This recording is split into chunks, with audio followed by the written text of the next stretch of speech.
नमस्कार मेरे प्यारे बच्चों, मैं हूं आपकी सुनीता मैम और आप सबका एक बार फिर से स्वागत है हिंदी की इस रोचक दुनिया में, जहां मैं लाई हूं आप सबके लिए फिर से एक मज़ेदार कहानी। तो बच्चों, आप सब अब तक एक ही मात्रा से भली भांति परिचित हो चुके हैं।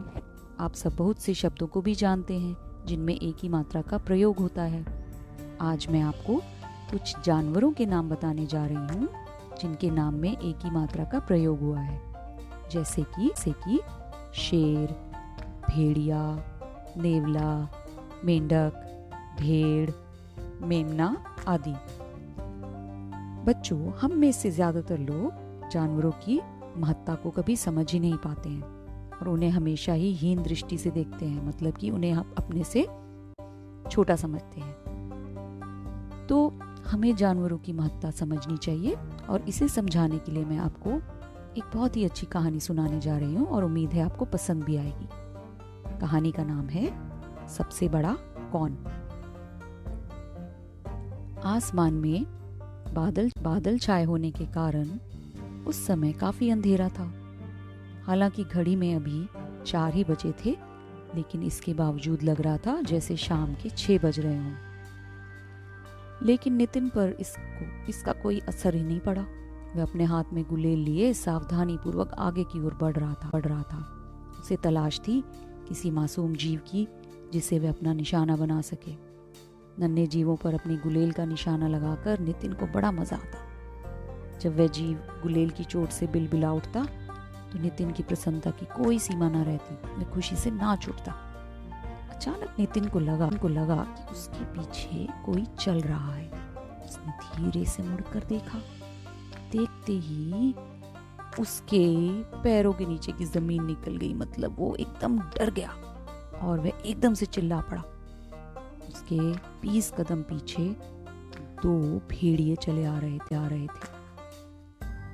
अब नितिन डर से कांपने लगा। उसने चाहा कि वहां से भागे, लेकिन नहीं भाग पाया। देखते ही देखते दोनों भेड़िए उसके पास आ गए। उन्होंने नितिन को पकड़ा और वापस उसी रास्ते पर चल पड़े जिधर से वे आए थे। कुछ ही पलों में नितिन ने अपने आप को एक बड़े से चबूतरे के सामने पाया। चबूतरे पर जंगल का राजा शेर बैठा था और उसके सामने जंगल के सारे जानवर बैठे हुए थे। नितिन को जमीन पर पटकते हुए उनमें से एक भेड़िए ने राजा को कहा, स्वामी, यही है वह दुष्ट बालक जो जीवों को अपनी गुलेल से सताता है। शेर ने नितिन को घूर कर देखा। क्यों मानव पुत्र, तुम ऐसा क्यों करते हो? नितिन ने बोलना चाहा, लेकिन उसके मुंह से शब्द ही नहीं निकला। वह मन ही मन बड़बड़ाने लगा, क्योंकि मैं जानवरों में श्रेष्ठ हूँ। देखा आपने स्वामी? और इस बार बोलने वाला चीता था।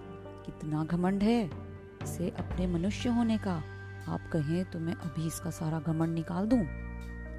कहते हुए चीता अपने पंजे से जमीन खरोंचने लगा। नितिन हैरान कि भला इन लोगों को मेरे मन की बात कैसे पता चल गई। लेकिन चीते की बात सुनकर वह भी कहाँ चुप रहने वाला था। वह पूरी ताकत लगाकर बोल ही पड़ा, हाँ मनुष्य, तुम सब जीवों से श्रेष्ठ है, महान है और ये प्रकृति का नियम है कि बड़े लोग हमेशा छोटों को अपनी मर्जी से चलाते हैं। नितिन के बगल में एक पेड़ था और उसकी डाल से अपने जाले के सहारे उतरकर एक मकड़ी नितिन के सामने आ गई और फिर उस पर से नितिन की कमीज पर छलांग लगाती हुई बोली, देखने में छोटी जरूर हूँ, पर अपनी लंबाई से 120 गुना लंबी छलांग लगा सकती हूँ। क्या तुम मेरा मुकाबला कर सकते हो? कभी नहीं। तुम्हारे अंदर इतनी ताकत कहाँ? घमंड जरूर है, 120 गुना। क्यों? कहते हुए उसने दूसरी ओर छलांग मार दी। तभी गुटरगू करता हुआ एक कबूतर नितिन के कंधे पर आ बैठा और अपनी गर्दन को हिलाता हुआ बोला, मेरी याददाश्त का मुकाबला तुम नहीं कर सकते। दुनिया के किसी भी कोने में मुझे ले जाकर छोड़ दो, मैं वापस अपने स्थान पर आ जाता हूँ। अब नितिन सोच में पड़ गया और सर नीचा करके जमीन पर अपना पैर रगड़ने लगा। ठीक उसी समय नितिन के कपड़ों से निकलकर एक खटमल सामने आ गया और धीरे से बोला, सहन शक्ति में मनुष्य मुझसे बहुत पीछे है। यदि 1 साल भी मुझे भोजन ना मिले तो हवा पीकर जीवित रह सकता हूँ। तुम्हारी तरह नहीं कि एक वक्त का खाना ना मिले तो आसमान सर पर उठा लेते हो। नितिन अब तक जिन्हें छोटा समझ रहा था, आज उन्हीं के आगे अपमानित हो रहा था। अन्य जीवों की खूबियों के आगे वह अपने आप को छोटा अनुभव करने लगा था। इससे पहले कि वह कुछ कहता या करता, दौड़ता हुआ एक गिरगिट भी वहां पहुंचा और अपनी गर्दन उठाते हुए बोला, रंग बदलने की मेरी विशेषता तो तुमने पढ़ी होगी, पर इतना और जान लो कि मैं अपनी आंखों से एक ही समय में अलग अलग दिशाओं में एक साथ देख सकता हूँ, मगर तुम ऐसा नहीं कर सकते, कभी नहीं कर सकते। अब दोनों भेड़ियों के बीच खड़ा नितिन चुपचाप सब कुछ सुनता रहा। भला वह जवाब देता भी तो क्या, उसमें कोई ऐसी खूबी भी तो नहीं थी जिसे वह बोल पाता। वह तो सिर्फ दूसरों को सताने में ही आगे रहता था। तभी चीते की आवाज सुनकर नितिन चौंका। वह कह रहा था, खबरदार, भागने की कोशिश मत करना, क्योंकि मैं दुनिया का सबसे तेज भागने वाला जानवर हूँ। अब क्या था, एक पल के लिए वहां सन्नाटा छा गया। सन्नाटे को तोड़ते हुए शेर ने बात आगे बढ़ाई। अब तो तुम्हें पता हो गया होगा, नादान बच्चे, कि तुम इन जीवों में कितने महान हो।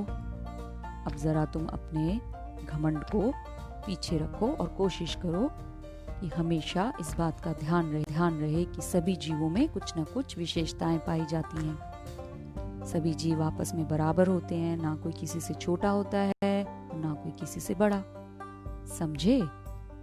लेकिन इसके बाद भी यदि तुम्हारा स्वभाव नहीं बदला और तुम जीव जंतुओं को सताते रहे तो तुम्हें इसकी कठोर से कठोर सजा मिलेगी। यह बोला एक हाथी, और उसने नितिन को अपनी सूंड में लपेटा और जोर से ऊपर की ओर उछाल दिया। नितिन ने डर के मारे आंखें बंद कर ली, लेकिन जब उसने दोबारा अपनी आंखें खोली तो ना तो वह जंगल था और ना ही वे जानवर, वह तो अपने बिस्तर पर लेटा हुआ था। इसका मतलब है कि मैं सपना देख रहा था, नितिन मन ही मन बड़बड़ाया। उसने अपनी पलकों को बंद कर लिया और करवट बदल ली।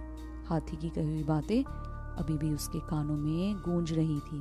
तो बच्चों, आप सबने सुना कि सभी प्राणियों में चाहे वह कोई भी जीव हो या जंतु, कुछ न कुछ विशेषता जरूर होती है। इसलिए सभी को बराबर समझना चाहिए। ना कोई किसी से बड़ा होता है ना छोटा। हमें ईश्वर की हर रचना का सम्मान करना चाहिए।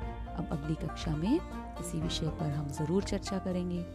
तब तक के लिए विदा। और हाँ, याद रखिएगा कि पशु या जानवर कोई चीज नहीं है, बल्कि जीवित जीव हैं जो हमारे सम्मान, दोस्ती और साथ के योग्य हैं। धन्यवाद।